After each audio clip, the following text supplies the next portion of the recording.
मुरादाबाद जनपद के बिलारी क्षेत्र के रोजा गांव के प्रगतिशील किसान नेपाल सिंह ने ये साबित कर दिया कि मेहनत और नवाचार के साथ खेती को जोड़ दिया जाए तो सीमित जमीन भी अच्छी आमदनी का जरिया बन सकती है। महज 1 एकड़ जमीन के मालिक नेपाल सिंह ने पारंपरिक खेती के साथ मधुमक्खी पालन को अपनाकर अपनी अलग पहचान बनाई है। आज क्षेत्र के लोग उन्हें हनी मैन के नाम से जानते हैं और उनकी सफलता कई किसानों के लिए प्रेरणा बन चुकी है। नेपाल सिंह ने बताया कि उन्होंने वर्ष 2011 में मधुमक्खी पालन का काम शुरू किया था। शुरुआती दौर में उन्होंने करीब 60,000 रुपए की लागत से 16 मधुमक्खी बक्सों के साथ इस व्यवसाय की शुरुआत की। शुरुआत में कई तरह की चुनौतियां सामने आई, लेकिन उन्होंने हिम्मत नहीं हारी और लगातार मेहनत करते रहे। समय के साथ उनका अनुभव बढ़ता गया और मधुमक्खी बक्सों की संख्या भी बढ़ती चली गई।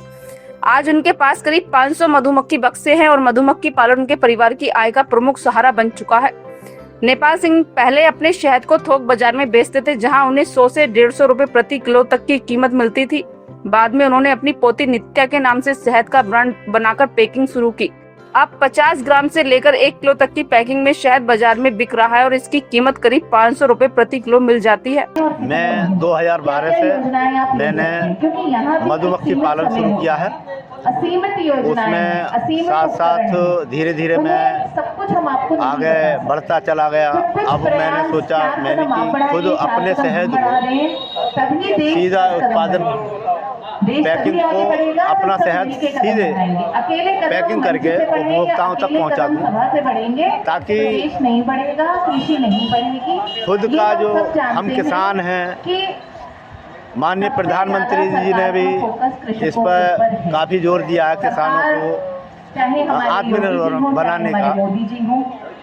जो एक आयोजन शुरू किया है हमने, उसके तहत ये काम शुरू किया है।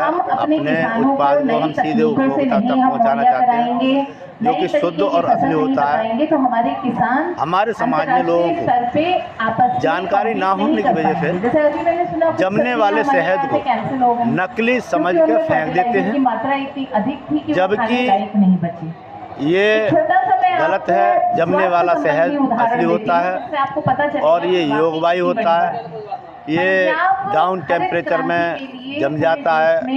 शहद का जमना प्राकृतिक गुण है, क्योंकि इसमें ग्लूकोज, शर्करा, फ्रुक्टोज अधिक होने की वजह से ये शहद क्रिस्टलीय दानेदार हो जाता है और ये धीरे धीरे जम जाता है। पास में फिलहाल 4-5 प्रकार का शहद है, जैसे कि अपने लोकल का है यूकेलिप्टस का। मेरे पास में यूकेलिप्टस का शहद है, लीची का शहद है, उत्तराखंड।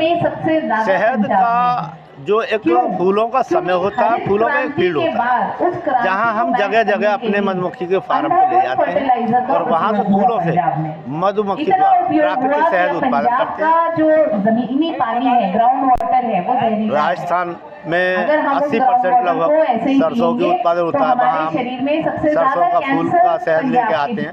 देखिए मैं अभी दिखा रहा हूँ, उसकी वजह यही है क्योंकि वहाँ ये सरसों के फूलों का शहद है और ये एक वाइट कलर का होता है। ये विदेशों का एक्सपोर्ट हो जाता है। हमारे समाज में इस शहद के विषय में लोगों को जानकारी नहीं। माल कोरियर के माध्यम से जिन लोगों को जैसे जानकारी हुई है, उन लोगों ने मंगाया है, यूज किया है और जाता ही रहता है। कहीं से भी जैसे मेरे पे ऑर्डर आता है, मैं भेज देता हूँ। जो फर्टिलाइजर के इस्तेमाल करना चाहिए। अब मुनाफा जो है, हम सीधा अपने उत्पाद धीरे धीरे लोगों में, समाज में जागरूकता आ रही है, तो धीरे धीरे हमारा जो प्रोडक्शन है बढ़ रहा है और लोगों में ये धारणा भी धीरे धीरे खत्म होती जा रही है। जमने वाले शहद को नकली जो समझते थे ना, वो भी अब धीरे धीरे लोग समझने लगे हैं कि शहद जो है जमना प्राकृतिक गुण है और जमने वाला। ये लगभग अभी ज्यादा पढ़े लिखे से या जिसको हो जाता है ऐसे लगभग, जैसे हम उससे 4 सवाल पूछने में हम छोटे नहीं हो जाते। 2.5-3 लाख रुपए का फिलहाल तो अभी धीरे धीरे आज भी मुझे 25 साल हो गए डॉक्टरी करते हैं। आगे भी धीरे धीरे जब हम लोग जब समझने लगेंगे जमने वाले शहद को, प्राकृतिक शहद के विषय में जब समझ जाएंगे, तो हो सकता है कि हमारे जो कस्टमर और बढ़ जाएंगे और शहद अच्छे से मतलब असली शहद खाने लगेंगे।